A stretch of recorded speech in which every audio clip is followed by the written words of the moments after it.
अस्सलाम वालेकुम RBS business search academy तासमी की भलीकार चवां थो इन खां अॻु में 4 वीडियोस जेके उहे जेके इनसे पंहिंजो मुंहिंजे चैनल ते दस्तियाब आहिनि जंहिंमें लॉजिस्टिक रेगुलेशन जे हवाले जेका थ्योरिकल जे कॉन्सेप्ट उहे मां डिस्कस कया आहिनि तो जो मल्टीपल रेगुलेशन वांगुरु ही लॉजिस्टिक रेगुलेशन भी जो का सो का थोरो कॉम्प्लिकेटेड आहे छो हिन में असांखे खोड़ सारियूं टेबल मिलनि थियूं ऐं सभिनी टेबल खे सम्झणु इंतहाई लाज़िम आहे तयाब आहे उम्मीद कयां थो ही वीडियो जेके तव्हांजा जेके रहियल कॉन्सेप्ट्स आहिनि लॉजिस्टिक बायोनोमियल रेगुलेशन जे हवाले खां उहे क्लियर कंदी उहे देर छा जी अचो त पंहिंजे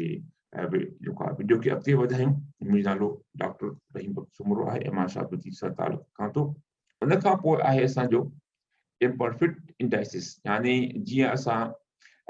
मल्टीपल रेगुलेशन में असां फिट इंडाइसिस कढूं पिया त भई असांजो जेको मॉडल आहे स्टेटिस्टिकली उहो सिग्निफिकेंट आहे उहो डिटरमिन फिट थिए थो न थियो उन जा ही कुझु इंडाइसिस आहिनि मिसाल जे हवाले खां एमओएस जा बि खोड़ सारा जेके इंडाइसिस आहे जेके तव्हां हिते ॾिसी रहिया आहियो इहे तक़रीबन 9 इंडाइसिस आहिनि जेके इन से मुख़्तलिफ़ जेके असां टिनि कैटेगरीज़ मां असां पहिरियों मुंहिंजी त 3 कैटेगरीज़ आहिनि जंहिंमें असांजा 9 जेके असांजा उहे इंडाइसिस आहिनि जेके चेक कंदा आहिनि असांजी मॉडल जेको आहे उहो फिट थिए थो न थो इन में जेको असांजो स्टेप पहिरियों स्टेप आहे त ब्लॉक 0 आहे जंहिंमें ब्लॉक 0 में असांजो कोई बि जेका वेरिएबल असांजो इंक्लूड न आहे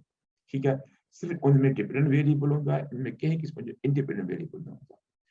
तव्हां जीअं मुंहिंजी जेका प्रैक्टिकल वीडियो ॾिसंदव हिकिड़े मिसाल सां वारी वीडियो त उन में तव्हां सम्झी वेंदव त ब्लॉक 0 ऐं ब्लॉक 1 में ऐं ब्लॉक 2 में कहिड़ो फ़र्क़ु आहे ब्लॉक 0 में जॾहिं हिकिड़ो इंडिपेंडेंट वेरिएबल हुजे ऐं ब्लॉक 1 में जॾहिं असां हिकिड़ो इंडिपेंडेंट वेरिएबल वधीक विझूं था या उन में खोड़ सारा इंडिपेंडेंट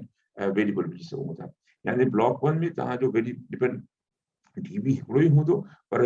आईबीस जेके उहे हिक खां वधीक विझी सघे थो ऐं हिक खां वधीक विझी सघंदा जेको पंहिंजो मिसाल आहे मां ॾिनो आहे प्रैक्टिकल वीडियो में लॉजिस्टिक रेगुलेशन उन में मां 2 क़िस्मनि जी जेका तव्हां सम्झो त लॉजिस्टिक रेगुलेशन रन कयो आहे हिकिड़ो रन कयो आहे जंहिंमें जेका साइमल्टेनियसली यानी सब इंटर मेथड मां इस्तेमालु कयो ऐं जंहिंमें सभई जेके आहिनि से वेरिएबल मां जो इम्पैक्ट चेक कयो आहे प्रोबेबिलिटी चेक कई आहे तव्हांजी डिपेंडेंट वेरिएबल ऐं ॿियो जेको आहे उन में मां छा कयो हेरार्किकल रेगुलेशन रन कयो आहे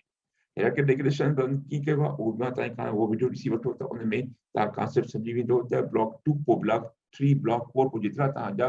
आईवीस आहिनि जेतिरा तव्हांजा आईवीस आहिनि उन तहत तव्हांजा उहो ब्लॉक ठहंदा वेंदा लॉजिस्टिक स्टैटिस्टिक असांखे कहिड़ा ही त स्टेप थी विया असांजो नंबर 1 मथां हाणे उन खां पोइ स्टैटिस्टिक कहिड़ी मिलंदियूं उन में असांखे note -2 likelihood maximum like for every step असां चेक कंदा आहियूं हाणे इहो -2 जेको आहे एतिरो तव्हांजो घटि थींदो वेंदो त ओतिरो तव्हांजो मॉडल वधीक फिट थिए यानी मॉडल 0 में जेतिरो तव्हांखे -2 लाइक्लीहुड मिले थो ऐं उन खां पोइ मॉडल 1 में जेकॾहिं उहो घटि थिए थो त तव्हांजो अञा वधीक बहितर आहे मॉडल 2 में अञा घटि थींदो मॉडल 3 में अञा घटि थियणु घुरिजे जेतिरो इहो घटि थींदो वेंदो असांजो ओतिरो मॉडल जेको आहे उहो फिट थींदो वेंदो block is used to check the omnibus test of the model of coefficient जो ओमनीबस टेस्ट आहे जेको असां हर ब्लॉक में असां चेक कंदा ऐं पोइ असांखे नंबर 1 ब्लॉक नंबर 2 सां नंबर 3 सां जेको आहे पाण में चेक कंदा वेंदा आहियूं त असांखे ख़बर पइजी वेंदी आहे त असांजो ओमनीबस टेस्ट मॉडल जेको आहे उहो आहे न आहे असां होस्टमर अलाइनमेंट शो टेस्ट आहे जेका असांजी मॉडल जी एजुकेसी खे असांखे एजुकेसी फिटनेस चेक कंदी आहे उन हवाले खां उनजो बि असांखे जेको आहे वैल्यू ॾियणु घुरिजे जॾहिं तव्हां पंहिंजे लॉजिस्टिक रेगुलेशन जा जे रिजल्ट्स खे रिपोर्ट कंदव त तव्हांखे ओमनीबस सां गॾु अगरि तव्हांखे होस्टमर अलाइनमेंट शो जा रिजल्ट्स बि तव्हांखे रिपोर्ट करणा पवंदा आहिनि आख़िर में असांजी क्लासिफिकेशन टेबल हूंदी आहे इहे जेके ज़रूरी जेके स्टेटिस्टिक आहिनि जेके असांखे ज़हन में रखणु घुरिजनि जॾहिं असां लॉजिस्टिक रेगुलेशन खे जेको आहे उहो इंटरप्रेट कयूं अच्छा जी उन खां पोइ आहे -2 लाइक्लीहुड आहे जेको अॻु में पोयों आहे आहे छा The log likelihood is based on summing the probabilities associated with the predicted and actual outcome. And the watching in final पांच किताब में चलो तो likelihood जाए वो summing है यानी sum up है जोड़ है जमा है probabilities दी जेके लगा पे आए ताजे predicted and actual outcomes हैं इन हवाले का log likelihood statistic is analogous या बराबरी है एक जेडी है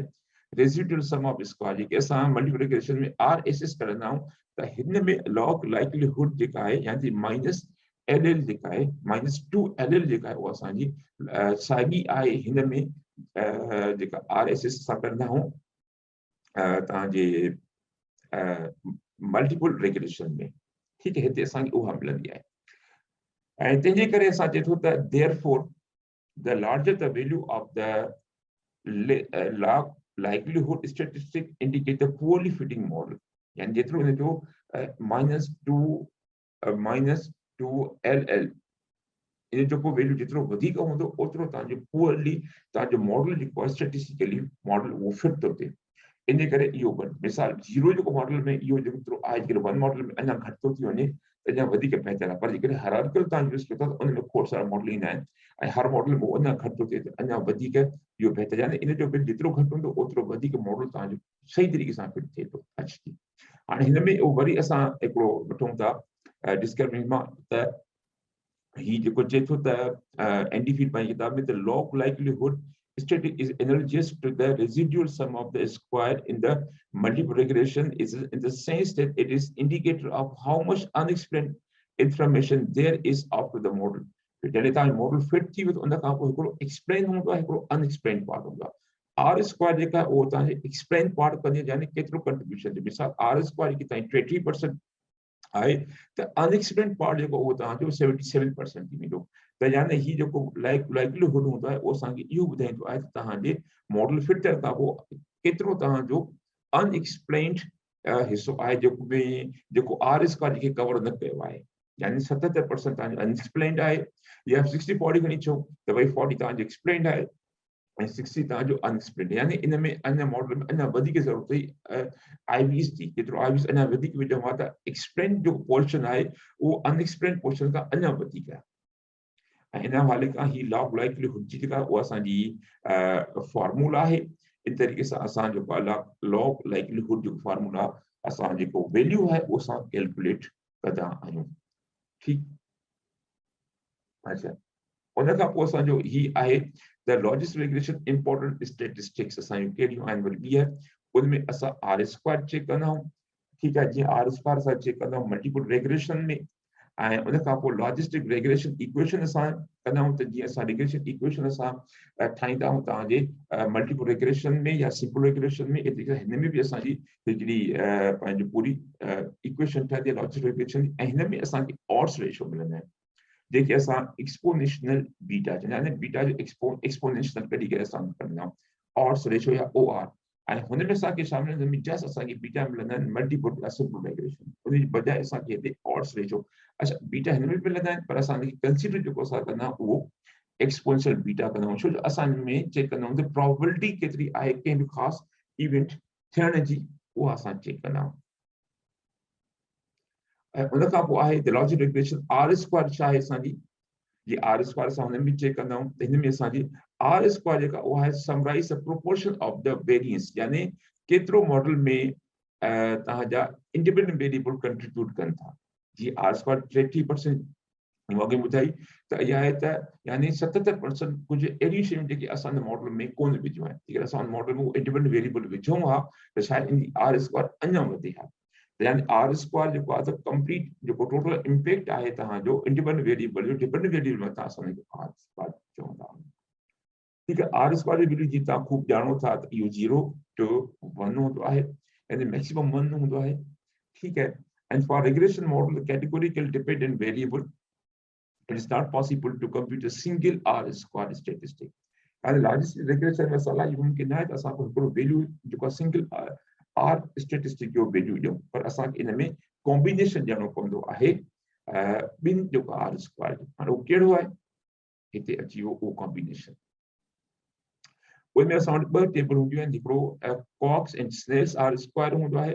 उहो 1989 में कॉक्स स्नेल ॾिनो, ऐं ॿियो आहे निगल करके R स्क्वायर, ऐं इहो 1991 में निगल करके ॾिनो, छो हिन में कुझु शॉर्ट कमिंग्स हुयूं तव्हांजे हिते कॉक्स स्नेल में, उन शॉर्ट कमिंग खे पूरो करण जे लाइ वरी निगल करके 1991 में हिकिड़ो ॿियो कॉन्सेप्ट ॾिनो R स्क्वायर जो। ठीकु है, ऐं आख़िर में मैकफेडन R स्क्वायर आहे जेको 1974 में ॾिनो वियो। हाणे हिन थोरो इस्तेमालु मुख़्तलिफ़ आहे, इहो बि मां तव्हांखे ॿुधाईंदो हलां अॻिले वीडियो में। अच्छा जी, हाणे कॉक्स एंड स्नेल जेको आहे त based on the log likelihood for the model compare to the log likelihood for the baseline model. Baseline model जेको उहो असांजो ज़ीरो मॉडल आहे, जंहिंमें असांजो हिकिड़ो डिपेंडेंट वेरिएबल आहे, इन करे इन में कंहिं क़िस्म जी का बि आर स्क्वायर न हूंदी आहे। अच्छा, उन खां पोइ जॾहिं असां मॉडल ॿिए में ईंदा आहियूं त असां पोइ इन जी आर स्क्वायर निकिरंदा आहियूं। मॉडल 2 में अञा वधंदी आर स्क्वायर, अञा मॉडल 3 अञा आर स्क्वायर वधणु घुरिजे, छो जो असां हर मॉडल में असां मुख़्तलिफ़ वेरिएबल असां एंटर कंदा आहियूं। त थ्योरेटिकल वैल्यू जेको आहे असांजो उहो कॉक्स स्नेल जो उहो पंहिंजो maximum value of less than 1 हूंदो आहे। अच्छा, ठीकु आहे, इहो कॾहिं बि 1 ताईं न पुॼंदो, 0.7 0.6 ताईं भले परफेक्ट मॉडल हुजे, जंहिंजी आर बहितरीन मॉडल हुजे, जंहिंमें तव्हांजे तक़रीबन सभी रेलिवेंट इंडिपेंडेंट वेरिएबल हुजनि, कोई बि ही जेको कॉक्स एंड स्नेल आहे इहो 1 ताईं कॾहिं बि न वेंदो। इहा इन जी लिमिटेशंस आहे, ऐं इन लिमिटेशंस खे कवर करण जे लाइ वरी असांखे नेगल करके जेका असांजी आर स्क्वायर जो खे एज इहो पंहिंजो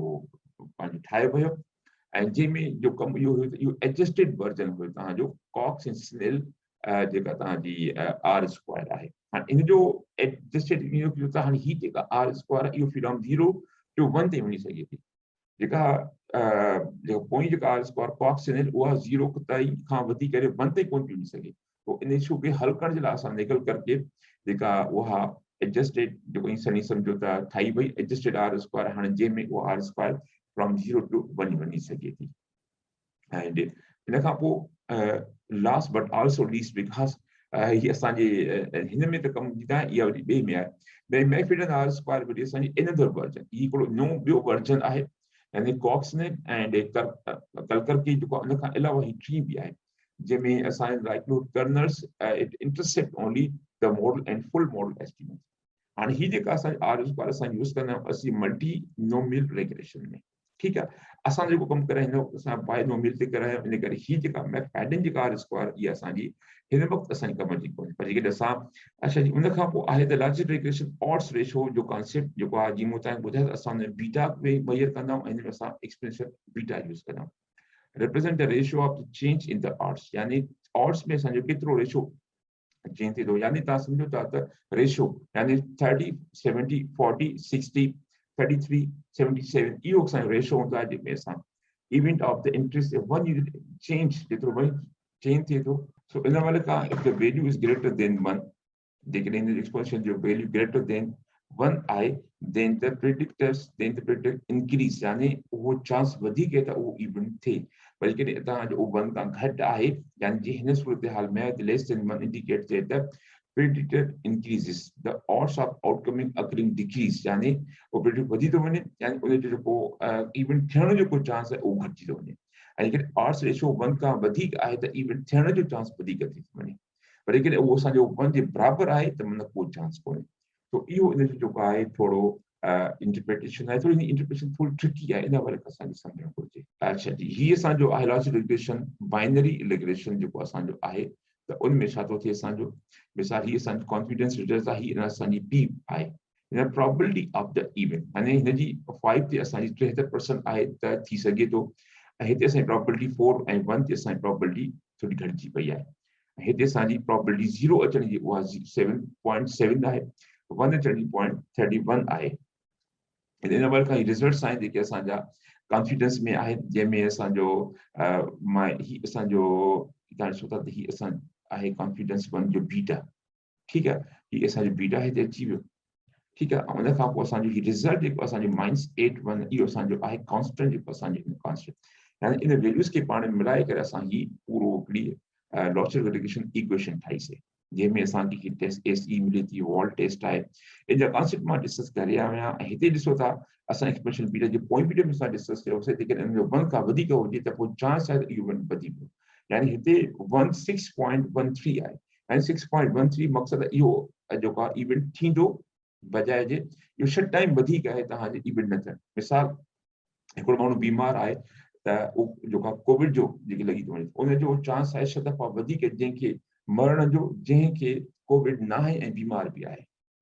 ठीकु आहे। इन वारे इंटरप्रिटेशन हूंदी आहे तव्हांजी वधीक इंटरप्रिटेशन, जॾहिं तव्हां हिन जी प्रैक्टिकल वीडियो ॾिसंदो त उन में काफ़ी जेकी शयूं उहो इंटरप्रिटेशन कई आहे त उहो तव्हां सम्झी वेंदो। आख़िर में ही किताब मूं इस्तेमालु कया आहिनि, लेकिन वीडियो खे ठाहिण जे लाइ ज़रूरत खपे त ही किताब तव्हां ॿाहिरि ॾिसी सघो था हिन ईमेल ते, ईमेल मोकिले करे। ऐं इन खां अलावा आख़िर में तव्हांजी महिरबानी, तव्हां वीडियो आख़िर ताईं इहे ॾिठी। उमेद कयां थो तव्हांखे हीअ वीडियो पसंदि आई हूंदी। वरी इंशाअल्लाह जल्द जेको आहे तव्हां सां ॿी वीडियो में मिलंदासीं। तेसिताईं अल्लाह हाफ़िज़।